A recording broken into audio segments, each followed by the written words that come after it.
Alice's Adventures in Wonderland, Part 2.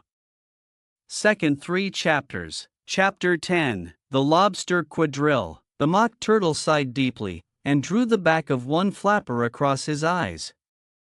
He looked at Alice, and tried to speak, but for a minute or two sobs choked his voice. "Same as if he had a bone in his throat," said the Gryphon, and it set to work shaking him and punching him in the back. At last the Mock Turtle recovered his voice, and, with tears running down his cheeks, he went on again. "You may not have lived much under the sea." "I haven't," said Alice, "and perhaps you were never even introduced to a lobster." Alice began to say "I once tasted," but checked herself hastily, and said "No, never, so you can have no idea what a delightful thing a lobster quadrille is." "No, indeed," said Alice. "What sort of a dance is it?" "Why," said the Gryphon, "you first form into a line along the seashore." "2 lines," cried the Mock Turtle.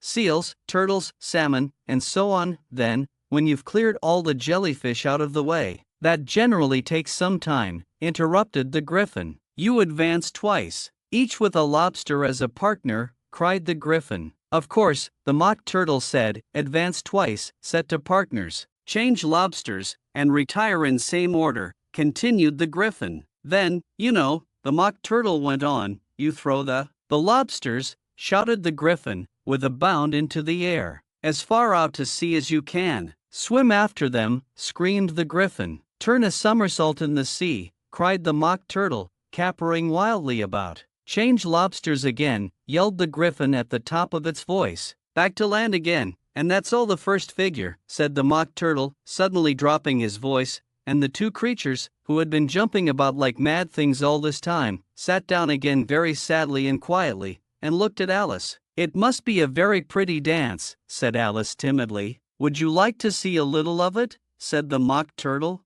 "Very much indeed," said Alice. "Come, let's try the first figure," said the Mock Turtle to the Gryphon.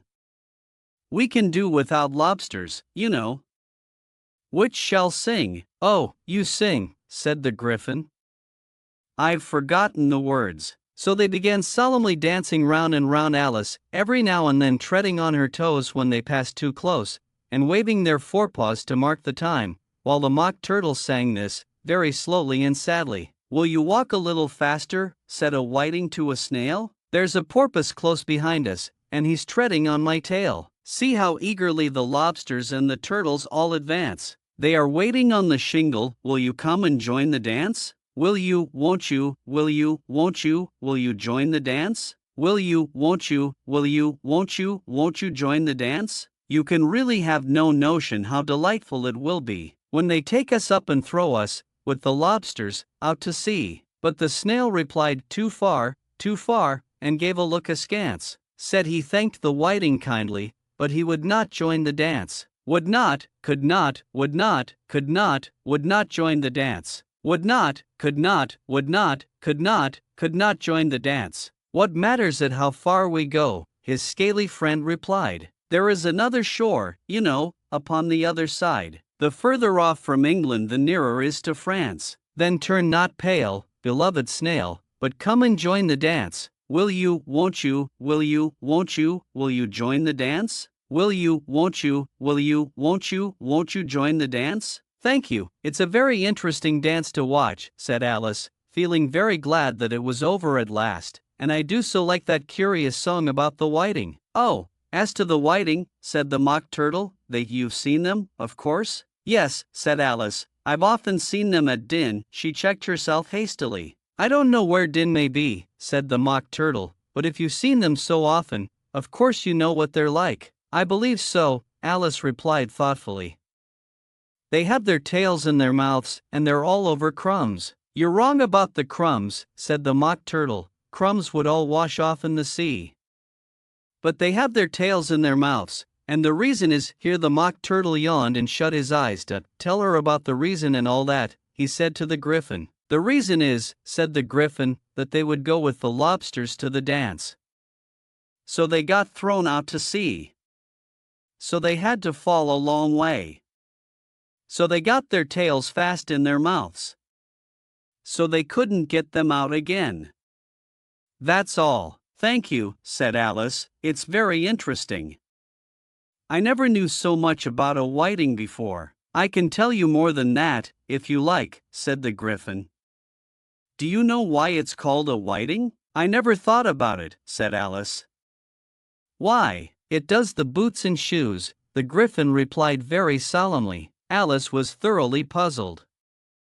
Does the boots and shoes, she repeated in a wondering tone. Why, what are your shoes done with? Said the Griffin. I mean, what makes them so shiny? Alice looked down at them and considered a little before she gave her answer. They're done with blacking, I believe. Boots and shoes under the sea, the Griffin went on in a deep voice, are done with a whiting. Now you know. And what are they made of? Alice asked in a tone of great curiosity. Soles and eels, of course, the Griffin replied rather impatiently. Any shrimp could have told you that. If I'd been the whiting, said Alice, whose thoughts were still running on the song, I'd have said to the porpoise, keep back, please, we don't want you with us. They were obliged to have him with them, the Mock Turtle said. No wise fish would go anywhere without a porpoise. Wouldn't it really? Said Alice in a tone of great surprise. Of course not, said the Mock Turtle. Why, if a fish came to me and told me he was going a journey, I should say, with what purpose? Don't you mean purpose? Said Alice. I mean what I say, the Mock Turtle replied in an offended tone. And the Griffin added, come, let's hear some of your adventures. I could tell you my adventures, beginning from this morning, said Alice a little timidly, but it's no use going back to yesterday, because I was a different person then. Explain all that, said the Mock Turtle. No, no. The adventures first, said the Griffin in an impatient tone. Explanations take such a dreadful time. So Alice began telling them her adventures from the time when she first saw the White Rabbit. She was a little nervous about it just at first. The two creatures got so close to her, one on each side, and opened their eyes and mouths so very wide, but she gained courage as she went on. Her listeners were perfectly quiet till she got to the part about her repeating "You are old, Father William," to the caterpillar, and the words all coming different, and then the Mock Turtle drew a long breath, and said, "That's very curious." "It's all about as curious as it can be," said the Griffin. "It all came different," the Mock Turtle repeated thoughtfully. "I should like to hear her try and repeat something now." "Tell her to begin."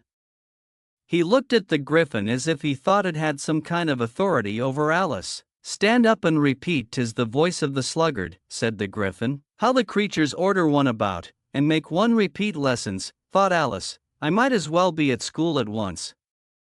However, she got up, and began to repeat it, but her head was so full of the lobster quadrille, that she hardly knew what she was saying, and the words came very queer indeed. "'Tis the voice of the lobster," I heard him declare. "You have baked me too brown, I must sugar my hair. As a duck with its eyelids, so he with his nose trims his belt and his buttons, and turns out his toes." Later editions continued as follows. "When the sands are all dry, he is gay as a lark, and will talk in contemptuous tones of the shark. But, when the tide rises and sharks are around, his voice has a timid and tremulous sound." "That's different from what I used to say when I was a child," said the Griffin. "Well, I never heard it before," said the Mock Turtle, "but it sounds uncommon nonsense." Alice said nothing. She had sat down with her face in her hands, wondering if anything would ever happen in a natural way again. "I should like to have it explained," said the Mock Turtle. "She can't explain it," said the Griffin hastily. "Go on with the next verse." "But about his toes," the Mock Turtle persisted. "How could he turn them out with his nose, you know? It's the first position in dancing." Alice said, but was dreadfully puzzled by the whole thing, and longed to change the subject. "Go on with the next verse," the Griffin repeated impatiently. "It begins, 'I passed by his garden.'" Alice did not dare to disobey, though she felt sure it would all come wrong, and she went on in a trembling voice. "I passed by his garden, and marked, with one eye, how the owl and the panther were sharing a pie." Later editions continued as follows. "The panther took pie crust, and gravy, and meat, while the owl had the dish as its share of the treat. When the pie was all finished, the owl, as a boon, was kindly permitted to pocket the spoon, while the panther received knife and fork with a growl, and concluded the banquet." "What is the use of repeating all that stuff?" the Mock Turtle interrupted, "if you don't explain it as you go on. It's by far the most confusing thing I ever heard." "Yes, I think you'd better leave off," said the Gryphon, and Alice was only too glad to do so. "Shall we try another figure of the lobster quadrille?" the Gryphon went on. "Or would you like the Mock Turtle to sing you a song?" "Oh, a song, please, if the Mock Turtle would be so kind," Alice replied, so eagerly that the Gryphon said, in a rather offended tone, "No accounting for tastes. Sing her turtle soup, will you, old fellow?" The Mock Turtle sighed deeply, and began, in a voice sometimes choked with sobs, to sing this: "Beautiful soup, so rich and green, waiting in a hot tureen, who for such dainties would not stoop? Soup of the evening, beautiful soup, soup of the evening, beautiful soup, bo-ootiful soup oop, bo-ootiful soup oop, soup of the evening, beautiful, beautiful soup, beautiful soup. Who cares for fish, game, or any other dish? Who would not give all else for 2p? Pennyworth only of beautiful soup? Pennyworth only of beautiful soup? Bo-ootiful soup oop, bo-ootiful soup oop, soup of the evening, beautiful, beautiful soup." "Chorus again," cried the Gryphon, and the Mock Turtle had just begun to repeat it, when a cry of "the trial's beginning" was heard in the distance. "Come on," cried the Gryphon, and, taking Alice by the hand, it hurried off, without waiting for the end of the song. "What trial is it?" Alice panted as she ran, but the Gryphon only answered "Come on," and ran the faster, while more and more faintly came, carried on the breeze that followed them, the melancholy words: "Soup of the evening, beautiful, beautiful soup." Chapter 11. Who Stole the Tarts? The King and Queen of Hearts were seated on their throne when they arrived, with a great crowd assembled about them, all sorts of little birds and beasts, as well as the whole pack of cards. The knave was standing before them, in chains, with a soldier on each side to guard him, and near the king was the White Rabbit, with a trumpet in one hand, and a scroll of parchment in the other. In the very middle of the court was a table, with a large dish of tarts upon it. They looked so good, that it made Alice quite hungry to look at them. "I wish they'd get the trial done," she thought, "and hand round the refreshments." But there seemed to be no chance of this, so she began looking at everything about her, to pass away the time. Alice had never been in a court of justice before, but she had read about them in books, and she was quite pleased to find that she knew the name of nearly everything there.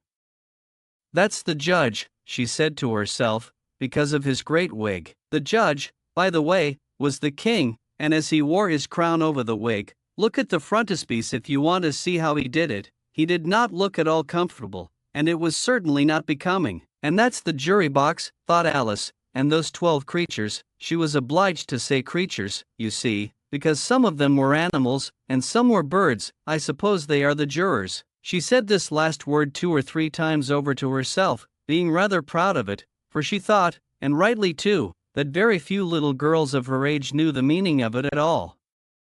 However, jurymen would have done just as well. The 12 jurors were all writing very busily on slates. "What are they doing?" Alice whispered to the Gryphon. "They can't have anything to put down yet, before the trial's begun." "They're putting down their names," the Gryphon whispered in reply, for fear they should forget them before the end of the trial. "Stupid things."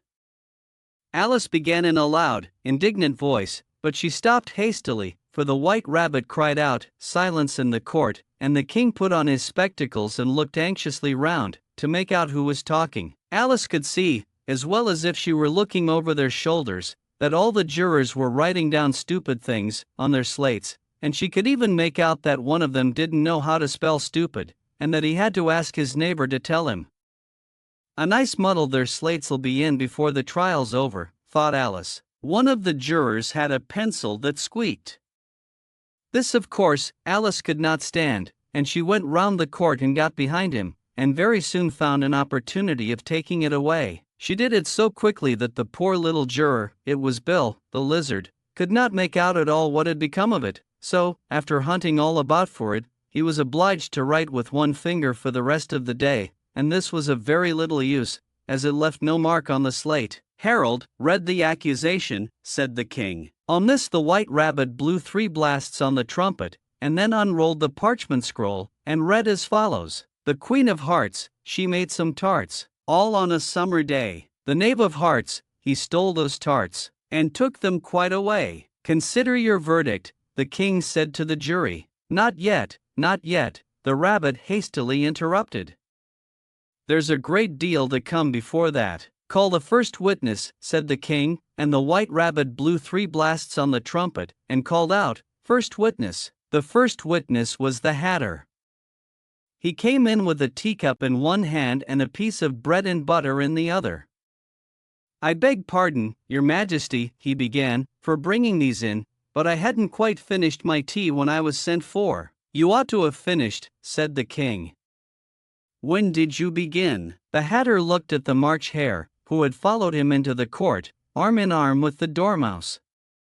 14th of March, I think it was, he said. 15th, said the March Hare. 16th, added the Dormouse. Write that down, the king said to the jury, and the jury eagerly wrote down all 3 dates on their slates, and then added them up, and reduced the answer to shillings and pence. Take off your hat, the king said to the Hatter. It isn't mine, said the Hatter. Stolen, the king exclaimed, turning to the jury, who instantly made a memorandum of the fact. I keep them to sell, the Hatter added as an explanation. I've none of my own.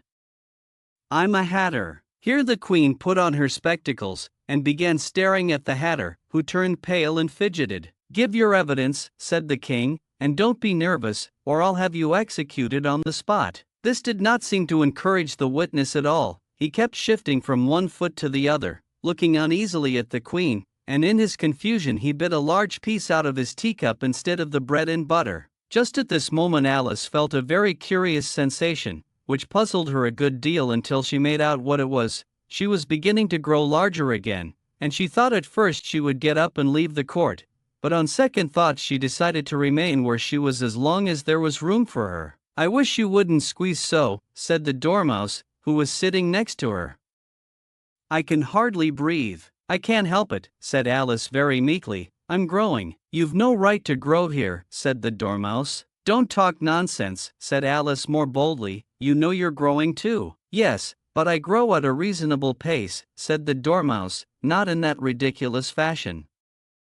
And he got up very sulkily and crossed over to the other side of the court. All this time the queen had never left off staring at the Hatter, and, just as the Dormouse crossed the court, she said to one of the officers of the court, Bring me the list of the singers in the last concert, on which the wretched Hatter trembled so that he shook both his shoes off. Give your evidence, the king repeated angrily, or I'll have you executed, whether you're nervous or not. I'm a poor man, your majesty, the Hatter began, in a trembling voice, and I hadn't begun my tea not above a week or so, and what with the bread and butter getting so thin and the twinkling of the tea. The twinkling of the what? Said the king. It began with the tea, the Hatter replied. Of course twinkling begins with a T, said the king sharply.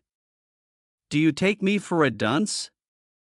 Go on. I'm a poor man, the Hatter went on, and most things twinkled after that. Only the March Hare said. I didn't, the March Hare interrupted in a great hurry. You did, said the Hatter. I deny it, said the March Hare. He denies it, said the king. Leave out that part. Well, at any rate, the Dormouse said, the Hatter went on, looking anxiously round to see if he would deny it too, but the Dormouse denied nothing, being fast asleep. After that, continued the Hatter, I cut some more bread and butter. But what did the Dormouse say? One of the jury asked. That I can't remember, said the Hatter. You must remember, remarked the king, or I'll have you executed. The miserable Hatter dropped his teacup and bread and butter, and went down on one knee.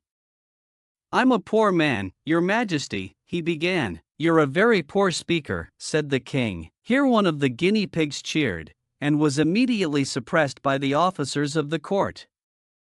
As that is rather a hard word, I will just explain to you how it was done. They had a large canvas bag, which tied up at the mouth with strings. Into this they slipped the guinea pig, head first, and then sat upon it. I'm glad I've seen that done, thought Alice.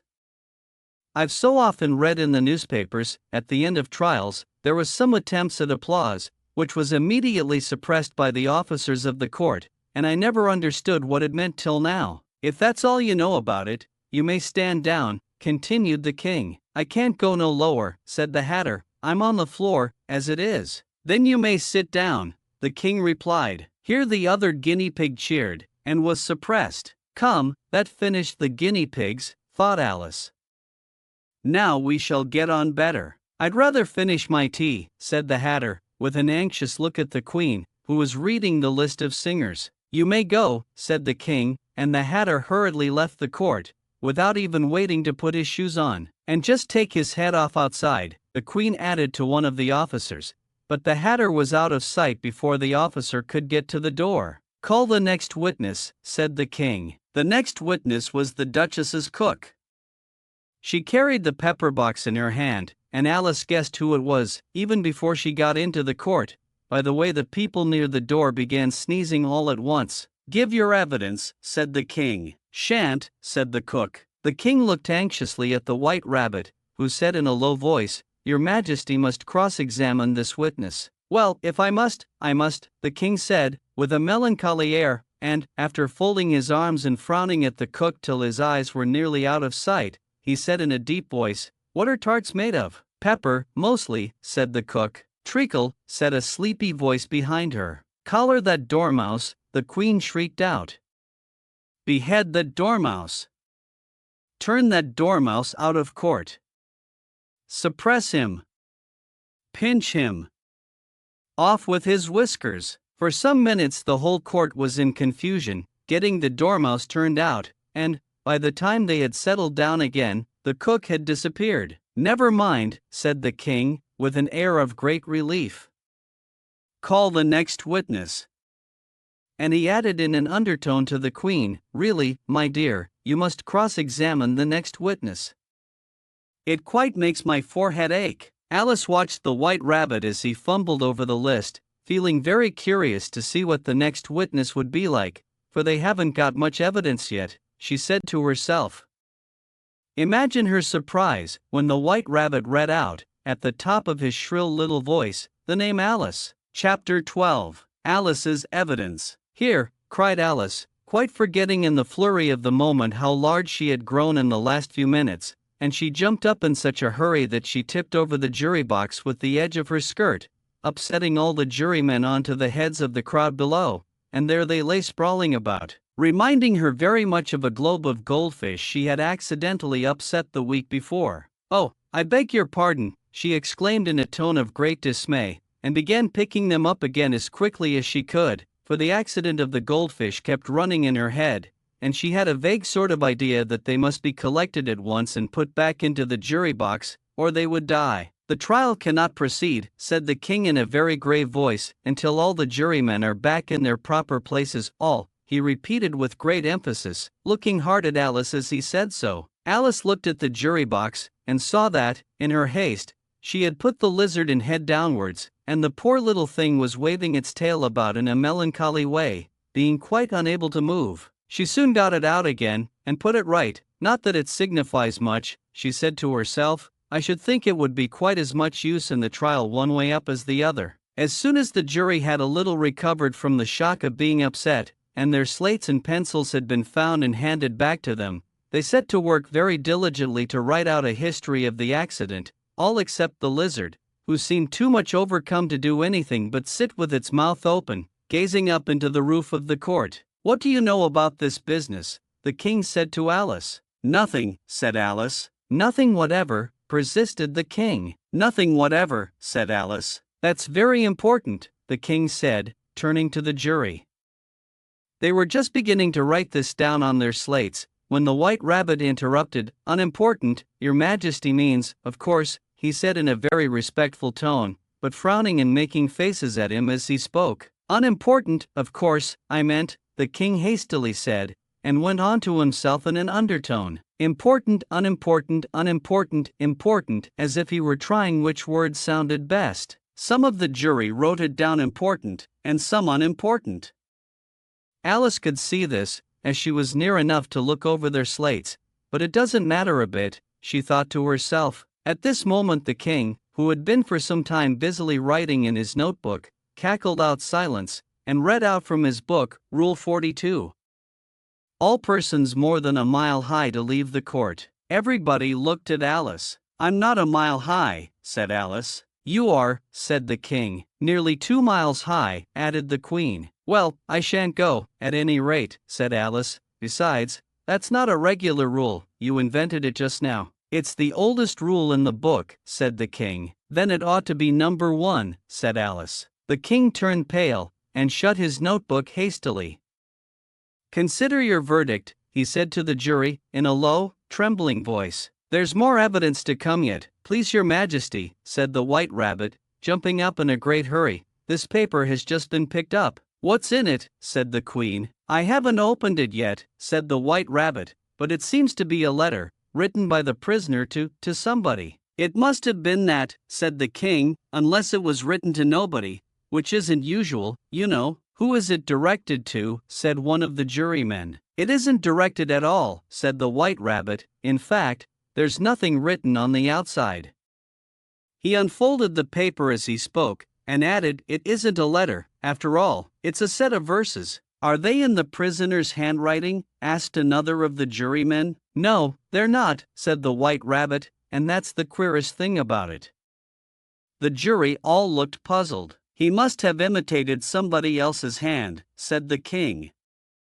The jury all brightened up again. Please your majesty, said the knave, I didn't write it, and they can't prove I did. There's no name signed at the end. If you didn't sign it, said the king, that only makes the matter worse.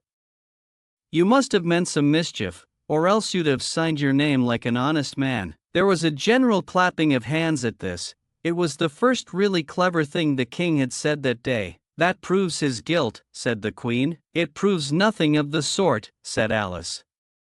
Why, you don't even know what they're about. Read them, said the king. The white rabbit put on his spectacles. Where shall I begin, please your majesty? He asked. Begin at the beginning, the king said gravely, and go on till you come to the end, then stop. These were the verses the white rabbit read. They told me you had been to her, and mentioned me to him. She gave me a good character, but said I could not swim. He sent them word I had not gone. We know it to be true. If she should push the matter on, what would become of you? I gave her 1, they gave him 2. You gave us 3 or more. They all returned from him to you, though they were mine before. If I or she should chance to be involved in this affair, he trusts to you to set them free. Exactly as we were. My notion was that you had been, before she had this fit, an obstacle that came between him and ourselves, and it. Don't let him know she liked them best, for this must ever be a secret, kept from all the rest, between yourself and me. That's the most important piece of evidence we've heard yet, said the king, rubbing his hands, so now let the jury. If any one of them can explain it, said Alice. She had grown so large in the last few minutes that she wasn't a bit afraid of interrupting him. I'll give him 6pence. I don't believe there's an atom of meaning in it. The jury all wrote down on their slates. She doesn't believe there's an atom of meaning in it, but none of them attempted to explain the paper. If there's no meaning in it, said the king, that saves a world of trouble, you know, as we needn't try to find any. And yet I don't know, he went on, spreading out the verses on his knee, and looking at them with one eye, I seem to see some meaning in them, after all. Said I could not swim, you can't swim, can you? He added, turning to the knave. The knave shook his head sadly. Do I look like it? He said. Which he certainly did not, being made entirely of cardboard. All right, so far, said the king, and he went on muttering over the verses to himself. We know it to be true, that's the jury. Of course I gave her 1, they gave him 2. Why, that must be what he did with the tarts, you know. But, it goes on, they all returned from him to you, said Alice. Why, there they are, said the king triumphantly, pointing to the tarts on the table. Nothing can be clearer than that.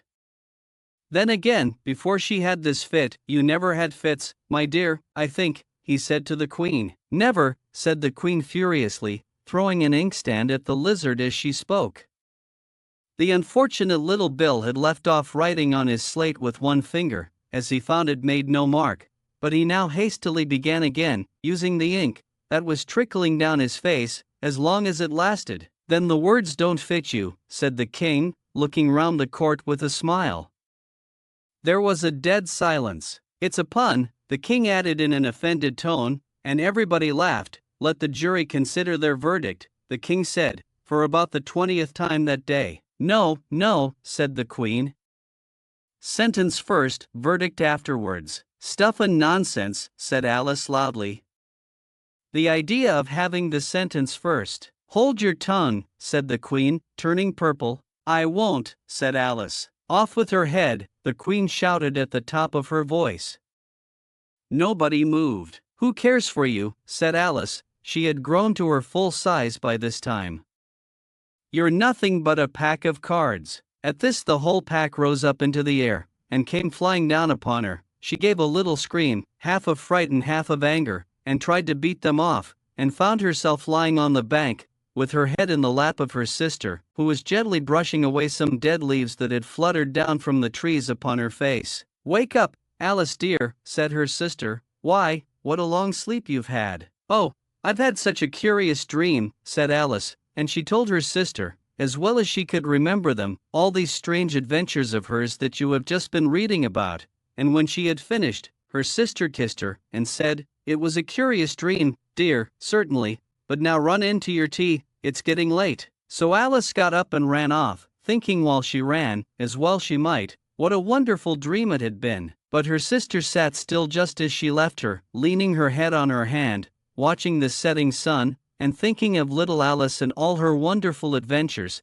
till she too began dreaming after a fashion, and this was her dream. First, she dreamed of little Alice herself, and once again the tiny hands were clasped upon her knee, and the bright eager eyes were looking up into hers. She could hear the very tones of her voice, and see that queer little toss of her head to keep back the wandering hair that would always get into her eyes, and still as she listened, or seemed to listen, the whole place around her became alive with the strange creatures of her little sister's dream. The long grass rustled at her feet as the white rabbit hurried by, the frightened mouse splashed his way through the neighboring pool. She could hear the rattle of the teacups as the March Hare and his friends shared their never-ending meal, and the shrill voice of the queen ordering off her unfortunate guests to execution. Once more the pig baby was sneezing on the duchess's knee, while plates and dishes crashed around it. Once more the shriek of the griffin, the squeaking of the lizard's slate pencil, and the choking of the suppressed guinea pigs, filled the air, mixed up with the distant sobs of the miserable mock turtle. So she sat on,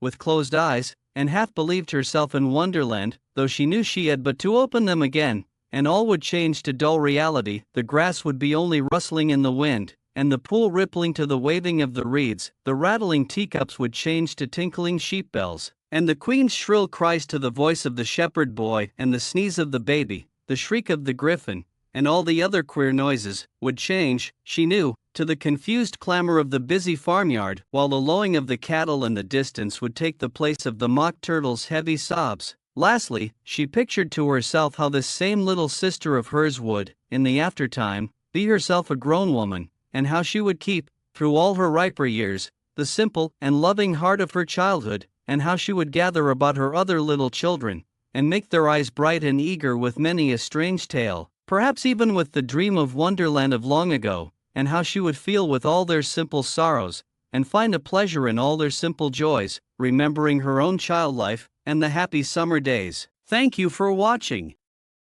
If you enjoyed this video, don't forget to hit that like button and subscribe to our channel for more amazing content. Be sure to activate the notification bell so you never miss an update. And if you know someone who would love this video, feel free to share it with them. Your support means the world to us, and we can't wait to see you in the next video. Take care.